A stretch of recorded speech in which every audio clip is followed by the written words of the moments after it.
refresh and get back in. You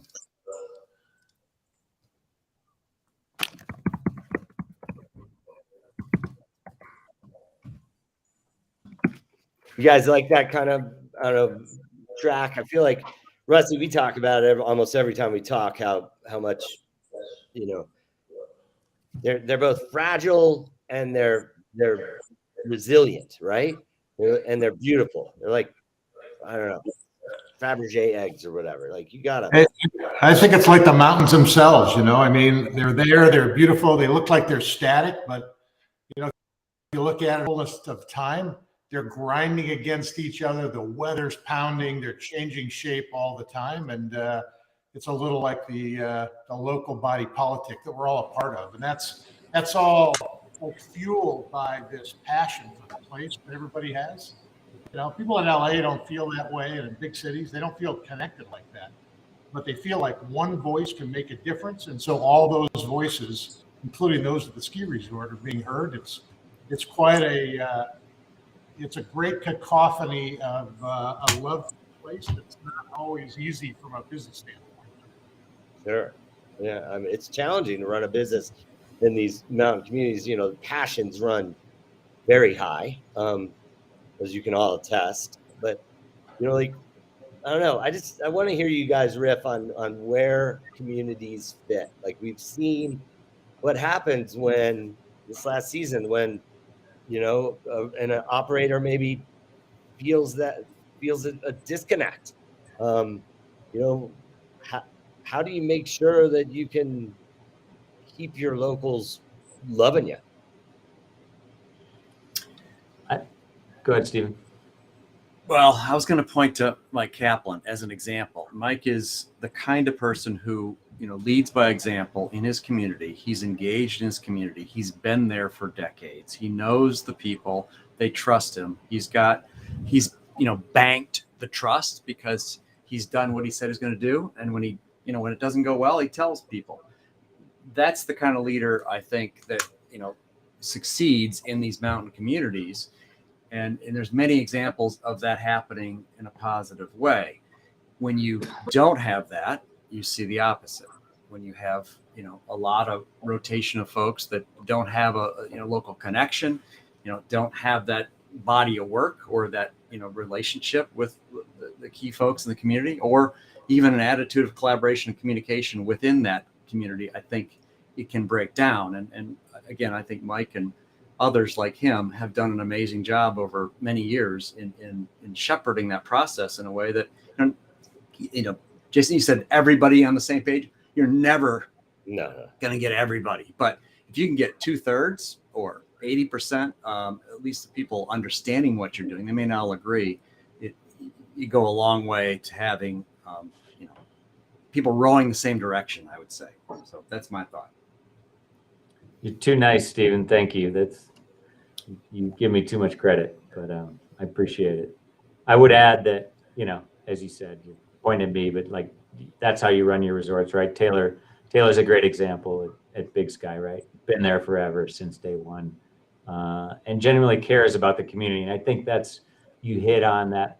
I think authenticity is just critical, you know, and it shouldn't be hard because it's real, right? So goes the community, goes the resort, and vice versa.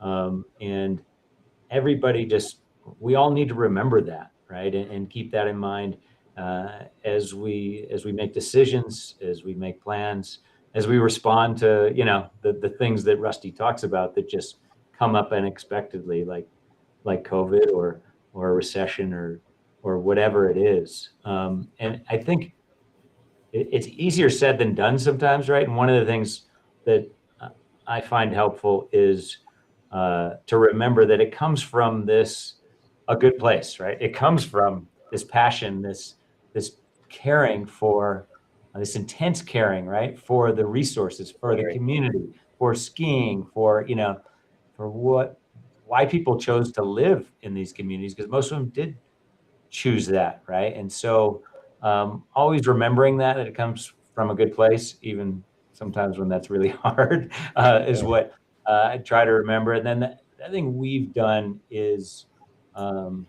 we've resourced it, right? We've said, look, community engagement is critical, but it's really hard to do off the side of your desk while you're busy and doing other things. So we have somebody who's really, he's director of community engagement, Michael Miracle, and that's what he does every day. He's out there just listening to those voices, giving people time, coming back, calling me on stuff where I'm out of touch or others, and being that voice. And that was something we did a while ago that was super helpful. Was just have somebody that wakes up every day thinking community and helping remind all of us about that and keeping it alive.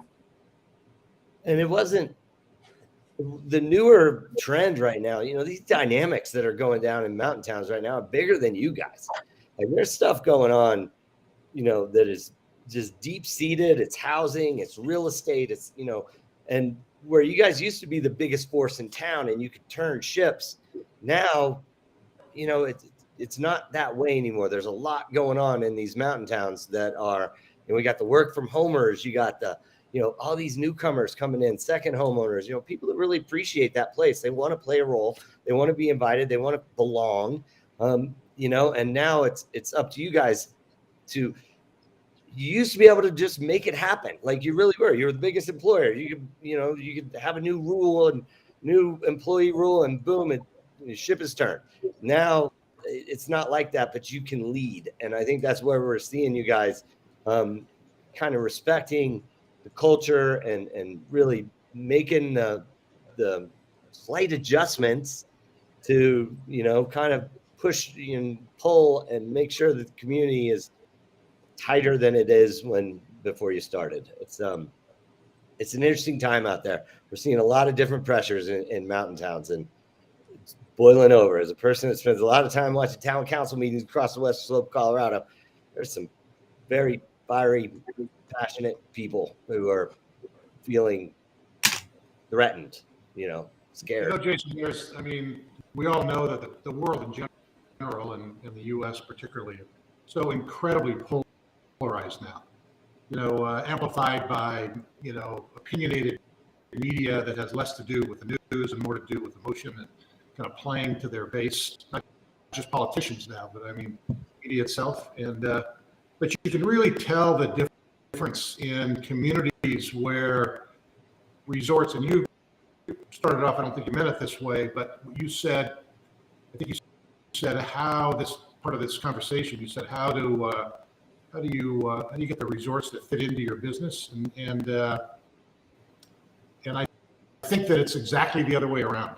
Right. I think it's really about how does the business, no matter how big the business is. When I got to Mammoth employed about 3,000 people, and the total population of Mammoth was about 3,500 people. And Dave McCoy, you know, went to great lengths to avoid conflict, almost too much. And as a result, the community wasn't probably as strong as it could have been had he been participating in the community. And but I think that the distinction is important, even though it's slight. And that is when the community in the mountains are not getting along, you have to kind of take your mountain hat off and put your community hat on and change the community in a way that makes more sense. And you're only going to be able to do that if it's good for the community at large. Otherwise, you know, some loud voices will talk you down, and whatever it is you're trying to do, whatever change you're trying to create to make it better for the ski resort won't happen. And you have to kind of work from within inside the community, not from within the president's office at the resort. You can see the resorts that, you know, not just the big ones, but some individual ones or two or as well, that just play the aggressive card too often, too many times, push too many people around. And during times like this, they're getting their politics handed to them, you know, in a very, very difficult way, and they're paying the price. And you can see other places that have always, and you know, Mike and Aspen is a perfect example of that. That, you know, didn't do it an outcome in mind, did it because that's Mike's personality. It's because ownership feels that way about the community. And there was never this pushing and shoving. There was a lot of different opinions, but there wasn't this aggressive manhandling of a community like we can see in other areas. So when the really tough decisions come up, you know, people like Mike and Aspen have a lot more credibility and can work through the problems a lot better than the ones that have taken every advantage at every step along the way. Big resorts pushing the small towns around. And boy, this world is very difficult on those companies. Indeed it is. Indeed it is. Yeah, you know, I could really talk about mountain communities forever. It's sort of what I'm most interested in. But, you know, one of the things that we've seen is kind of some labor struggles. I was hoping for you guys to riff on, you know, who's doing labor right now. We're heading into, you know, a new season, and we're hearing early signs are it's back. You know, it's not as bad as it was maybe last year, and maybe we've got this, you know, pandemic stuff behind us.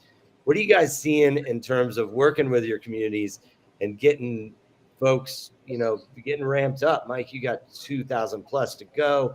You know, these small towns bringing in a lot of people from J1s and different folks. What's working best? What's the best strategy right now to maybe not have some of these labor issues that we saw last season that were really stressing communities, stressing the resort operators, obviously. And, you know, one was big in the news, but I know that everybody in the whole industry was having very similar issues. And I think, you know, trying to hopefully not see that happen again this season. Stephen, what are you seeing in terms of workers and folks kind of lining up for these labor jobs, for your resort jobs? Well, a paradigm shift from last year and the year before. We're hearing 1.5 to 3 times the number of applications coming in from a year ago. So a incredible shift from where we were a year ago. And obviously there's, I think, a lot of people coming back into the workforce. In some of our markets, there's folks that were, you know, 50 to 70 years old that were just not working in the COVID environment. They're coming back in droves. So we're seeing a large group of, boomers, I guess, if you will, workforce coming back. So just, you know, not everywhere is the same. And certainly where labor was reliant on housing, you know, those areas are the more challenging to come back. But we and the communities have been investing a lot or pivoting a lot. We've turned hotels into dorms in the last 12 months or bought hotels. So there's a lot going on. The blocking and tackling between us and the communities is happening. But I think the labor market is freeing up significantly for the mountain communities at large. That's what I'm hearing across our network, and I'm hearing it from others. Yeah. So I feel pretty good about getting back to almost a normal, I would say. And you know, we know all of us have raised our entry-level rates by 50 to 70% from pre-COVID. So the cost of labor has gone up significantly in the last 2 years, which is helping us attract more qualified people. But it's also people coming back to the labor force that are of the mindset to work in this environment, I believe. Mike, you've done an incredible job of kind of reaching out to those folks who already have housing and getting them working. And even if they have housing, maybe they can house a worker for you. What are some other strategies that you've seen kind of gain traction as you address, your labor issues in maybe the most expensive valley in the freaking country? Yeah, I mean, it's a few things. One, just the thing we've seen around I think we went into the season planning to raise our starting pay to, lost track. We moved it 3 times. I think we were going to go to 15 or 1550, and that was part of a 3-year plan to get over 15. And then before we even opened it, oh shit, that's not enough. I think we went to 1725, and then halfway through the season, we were at 20. And look, that's good, right? I mean, I think more pay for employees and making, hopefully, then as part of a bigger picture, making these communities more livable would be would be great. Obviously, as we talked about before, there's more to it than just pay, but that's a big piece.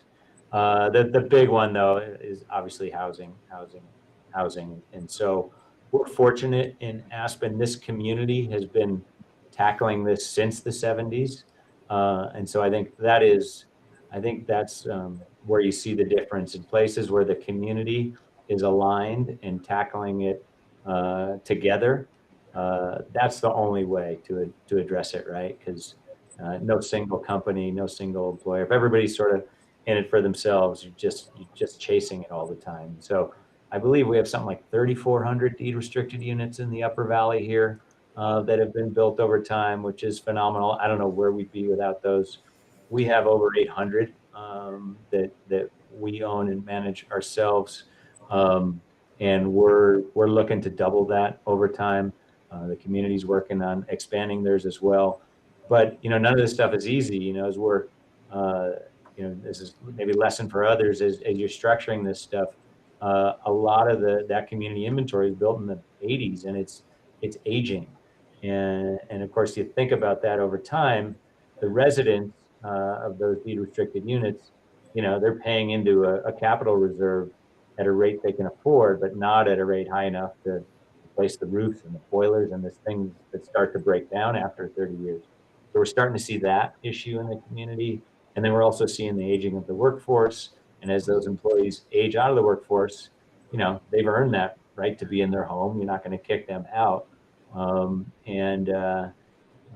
If they have been in the workforce and in free market, that's their savings, and they're selling their unit for a number that's great for them, and they can retire on it, but their replacement can't afford to live in that unit, right? It's going to second home.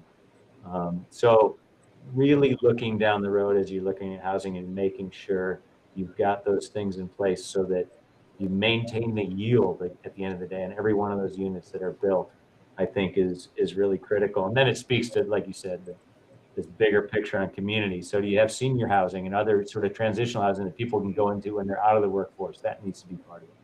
You need sort of the whole spectrum of housing, entry level on up to building a family. So it's tricky, and it's, as I said, I would just sum it up as housing, and those that are on it and in front of it have an edge over those that are behind. Yeah, and eyes on APTA there in your valley, that is the longevity of that program is spurred other housing authorities to be like, wow, we actually need to make a rule about what happens when someone has lived in affordable housing for 45 years. Like, wow, we did not think of that, and now they're looking at Aspen, and like I said, those folks they've earned that ability to retire or chill in their home or sell it and move to the beach. So there's a lot of different moving parts in housing. And where in the heck are you going to fit 800 more units in your valley? How's that possible? Well, the valley needs something like, I don't know, thousands. Yeah. We're getting pretty good at building this housing. We built something called the Hub down in Basalt, and just quickly, it's an all-electric building. We've got solar panels on the roof. It's right on the BRT, Busset Rapid Transit stop, so that people can get up valley real fast. That has Wi-Fi. Again, that's part of that bigger picture, right? Been working hard to make sure RAFTA gets into place and is well funded throughout and serves the whole valley. That's part of that bigger picture in the community, so that then you can build the right housing in the right location, so that it works in the community infrastructure. So yeah, we could probably build 5 more hubs. I've got a couple ideas. One of the challenges, and back to the mountain community, imagine that, Blevins. The entitlement, you can build the efficient houses. You can get the funding. You can have everything lined up. The entitlement to get density in small mountain communities is just laborious, as we all know, and it can be really hard. And again, it goes back to your relationship with those mountain communities. When it matters when Mike Kaplan shows up at a town council meeting or a county commissioner meeting and is like, we need this. People hear it, and whereas in other towns that doesn't work that way. And we're seeing, everything's working on the efficiency and building affordable housing. Some of these modular housings that are coming out of a factory. I'm in Buena Vista, went over there today. It's amazing. just incredible progress on a lot of different fronts, funding mechanisms, way to counties, municipalities ready to give land.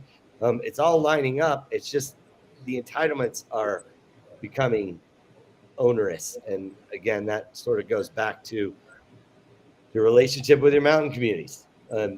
It's becoming even more acutely aware of how necessary it is to have a very good relationship with your local leaders to make that happen, right? Just a comment too. Go ahead. I was going to say, Rusty comment on this too.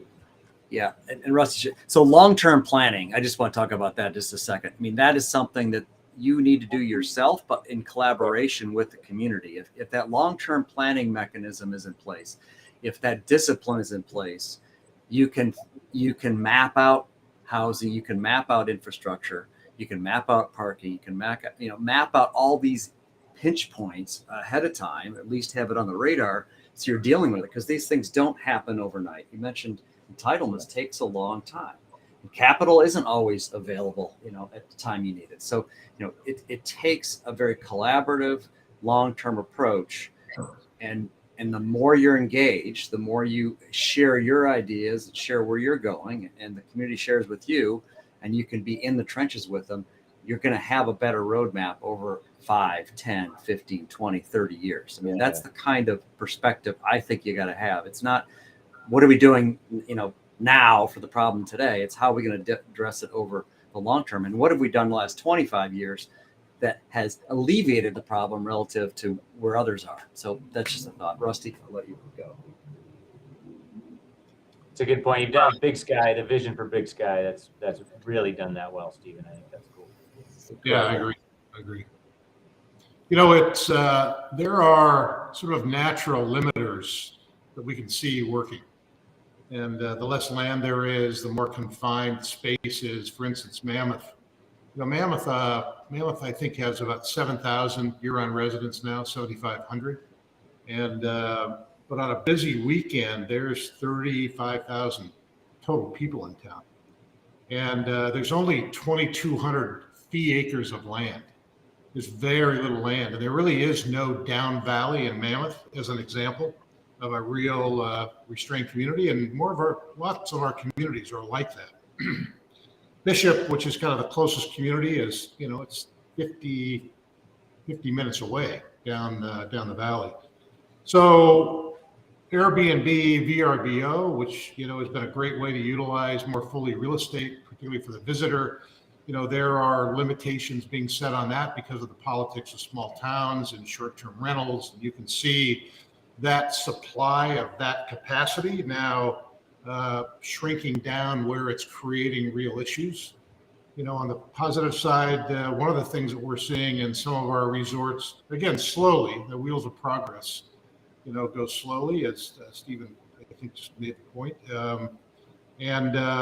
But that is that the wages are getting high enough now that people that have homes, that have other jobs, are starting to look at the ski resort, not as a way to pay for a six-pack at the end of the week, because finally we're paying enough so that people can start saying, hey, I could actually work there, and I can get a 401k, and I can get real insurance and have real job security. And there's a lot of mountains that are working hard in the summertime to provide employment as much as anything else. And so it's a year-round job. So that's happening as well. So it's sort of a redeployment of the stable citizenry that's in the community. So it's not as much reliant on people from the outside. There's still clearly, it's not a perfect solution, but it's amazing how things kind of start to adapt naturally, and through all the yelling and screaming and the panics that all of us have had. As I think Stephen pointed out earlier, there's a lot of people that want to go to work in the mountains. I think it's an extension of mental health. Once you really get crazy, I don't care what I'm doing, I'm going to the mountains. And there's a lot more people available, very different than during the pandemic and shortly thereafter. And housing is clearly going to be the issue, but there's some things on the horizon that are helping mitigate that some. There's other challenges, right? Interest rates going up make it that much harder. On the other hand, it takes away a lot of the reasons that people sell their houses for big dollars for people that aren't going to use it for local community purposes, for people who live there that work in the community. So I don't know. I see a lot of things that over the fullness of time, I think will help balance out a little bit, as long as the, resort chief and the community are working closely enough together to kind of take their different perspectives, get on the same page, and then work together on the solutions. And the smart places, the places that care, are doing that.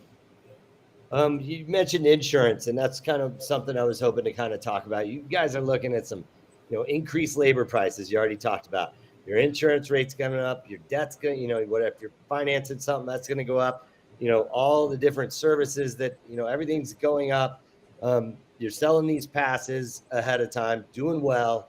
I'm sure all of you are enjoying this pre-commitment kind of trend where people are buying their passes before the lifts even turn.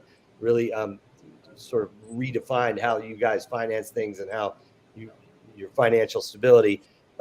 Let's talk a little bit about the impact on the skiers and kind of down the road. It's great. You're selling passes. We're selling an incredible number of passes.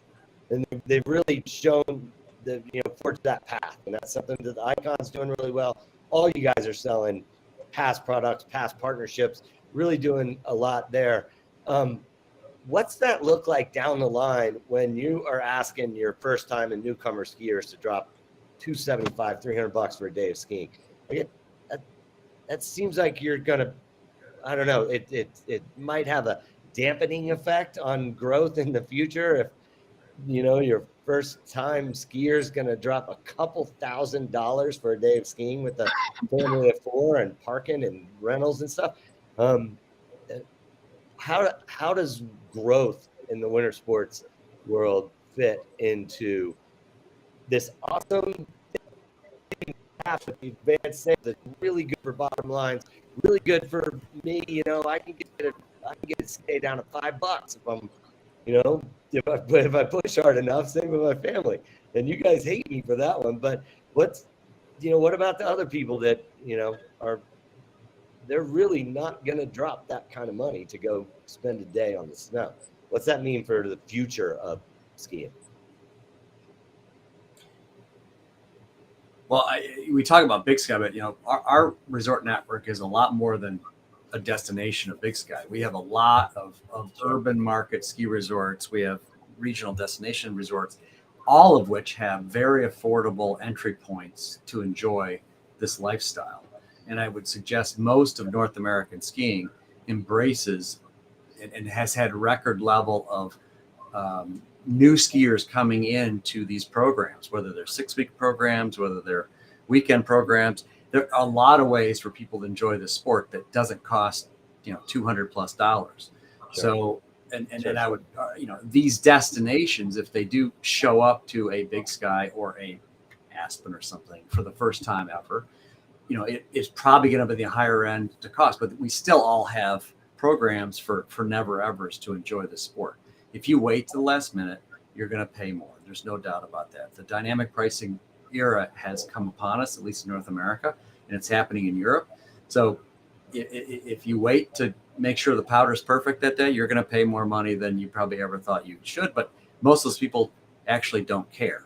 The person who cares is shopping those dynamic pricing models, and they're buying ahead or they're buying off peak times. And we've got plenty of pricing as an industry that is catering to the affordability side of the business. But what we changed is we're charging more for those peak demand times, and we're managing our traffic at most resorts in a way that is improving the guest experience and improving the bottom line so we can all reinvest at a record pace. So I think the business model's working. People just, you get the sticker shot, you point at one thing like that, and I think it's not doing a service to what's going on really in the trenches across North American skiing. That's my take on it. Yeah, I think Steven's, his team actually has been really aggressive and innovative around yield management. And that's really what it's about, right? I mean, when we're oversold over the holidays, we're going to be charging a lot.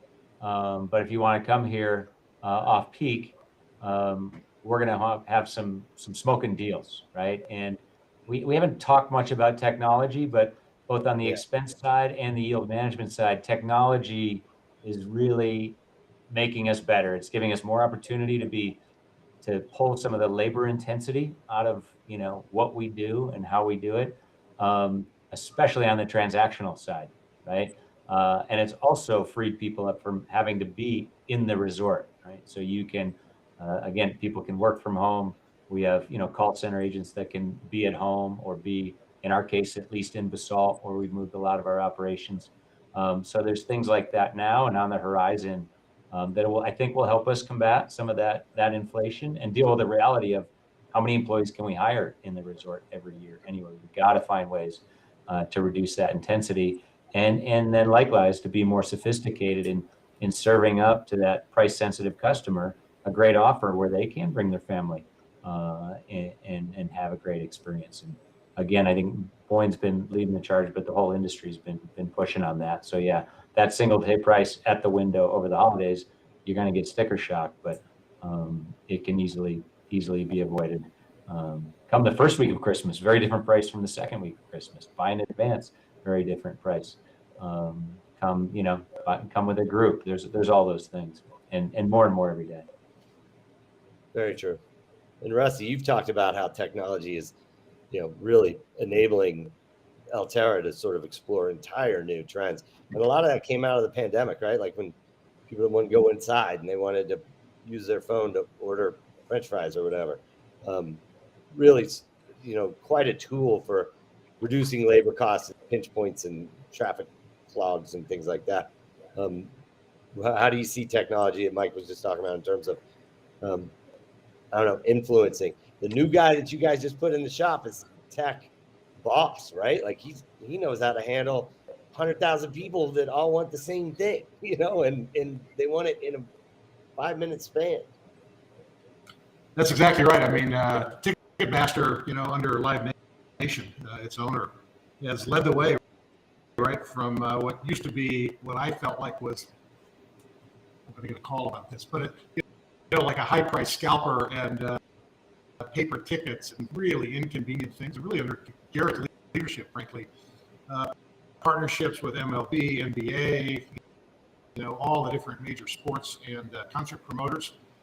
They developed incredibly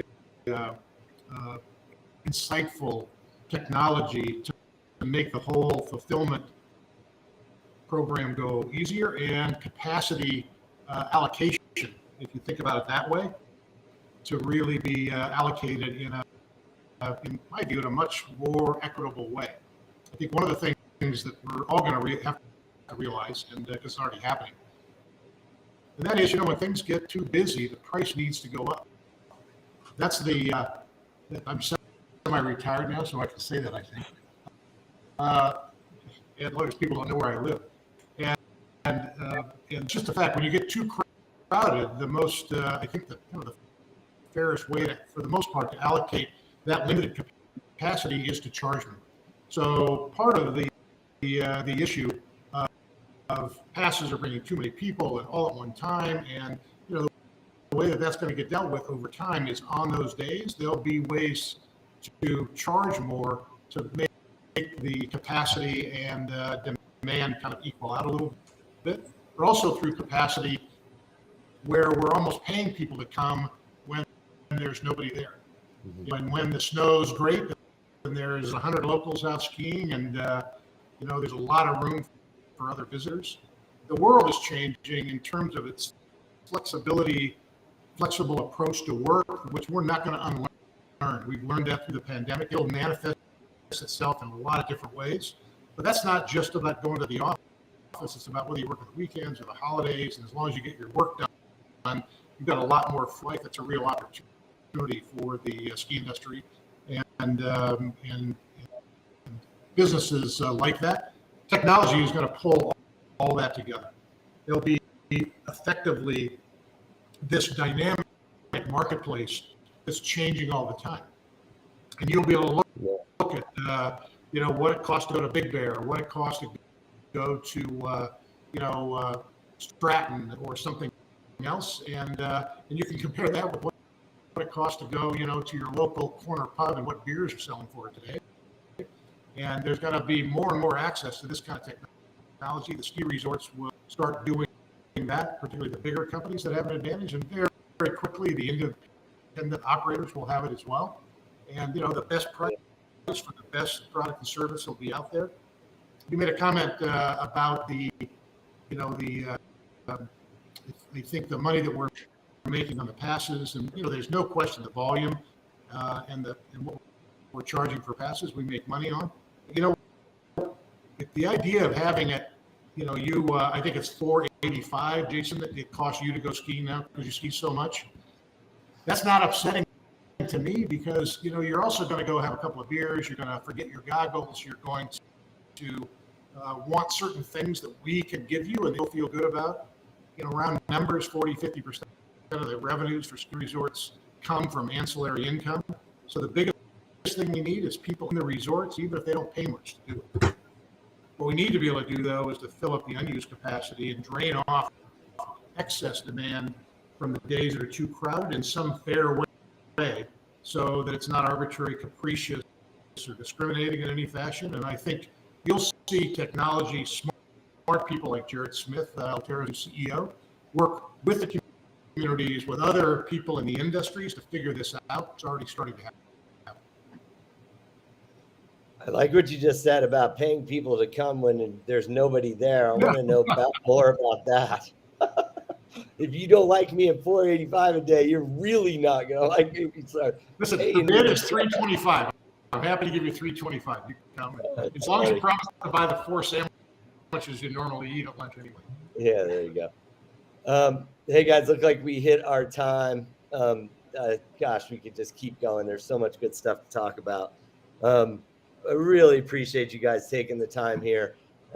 Pretty insightful stuff. A lot of stuff to absorb. I wanted to do more on, the season pass sales. I wanted to get into labor issues. I wanted to get deeper into housing. So many interesting topics. Such an interesting time. I remember, late 90s watching this industry move in a pretty weird direction with villages and real estate. And look at us now. Like we're talking about, culture and community and climate and, making big changes, global changes. Like isn't it refreshing to not be talking about condos and revenue and villages? And I don't know. I feel like it's what'd you call it, Stephen? The golden age of U.S. skiing? Another one, at least. Yeah. Mm-hmm. Yeah. Pretty refreshing. I'm going back to work. Things are getting so good. I'm going to come back. I'm going to retire. It's gotten too easy, Rusty. Gotten way too easy. It sounds a lot of fun the way that Jason puts it. Thanks, guys. I appreciate it. And I want to thank Blister Review, Jonathan Ellsworth and his crew over at Crested Butte. They're helping us put this together. You guys listen to Blister. That's good stuff. His reviewing the news with Cody is must-listen podcasting. Thanks again, fellas. That was awesome. Appreciate you guys so much. Thanks, Jason. Thank you. Stephen, Mike, Thank great you. to see you. See you later. Great to see you Likewise. guys. Let us know. Yes, sir. Cool. Thanks, fellas. Really